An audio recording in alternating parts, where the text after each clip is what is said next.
Bonjour et bienvenue dans cette vidéo consacrée à la sélection des objets. La sélection fait partie des opérations les plus utilisées dans nos solutions logicielles. Quel que soit le module dans lequel on est, les possibilités sont les mêmes. Elle s'applique aussi bien aux objets 2D qu'aux objets 3D. La sélection intervient toujours après avoir appelé une fonction. Par exemple, on peut vouloir activer plusieurs objets pour les visualiser en mode OpenGL. On sélectionne donc la fonction. S'affiche alors l'opération que le logiciel attend, ici la sélection des corps activés. La sélection individuelle par clic gauche est la plus classique. Un second clic gauche permet de valider la sélection. Toujours avec le clic gauche, une ligne peut être formée en deux clics. Les objets qui croisent la ligne de sélection sont alors sélectionnés. Cette méthode est très utile pour sélectionner des objets superposés, par exemple des entrées moisées. Là encore, un clic gauche valide la sélection.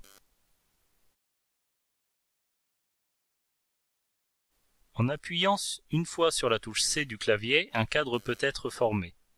Là encore, deux clics gauche permettent de déterminer les dimensions du cadre.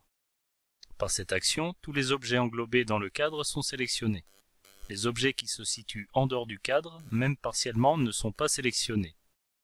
On utilisera alors le clic gauche pour valider. La touche I du clavier permet également de former un cadre de sélection.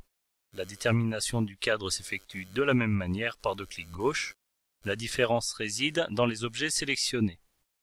Tous les objets englobés ou en contact avec le cadre sont sélectionnés. Seuls ceux situés en dehors du cadre ne sont pas sélectionnés. Désactivons à présent les objets activés pour voir deux autres possibilités.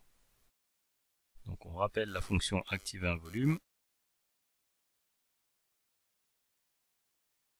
La touche V permet de rappeler la dernière sélection d'objets. Cette possibilité est très utile si l'on souhaite réaliser deux opérations différentes sur un même groupe d'objets. Par exemple, changer la section, puis tout déplacer.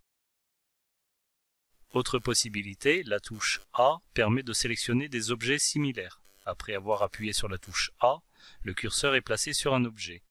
Tous les objets qui possèdent les mêmes propriétés sont alors mis en évidence. Si l'objet pointé est le seul à avoir ces propriétés, il reste le seul mis en évidence. Cela signifie qu'il sera le seul sélectionné. Après avoir sélectionné un des objets souhaités, tous les objets similaires sont donc activés. Dans toutes les situations, le clic droit permet de modifier la sélection. De plus, les touches de raccourci C, I, V et A sont personnalisables.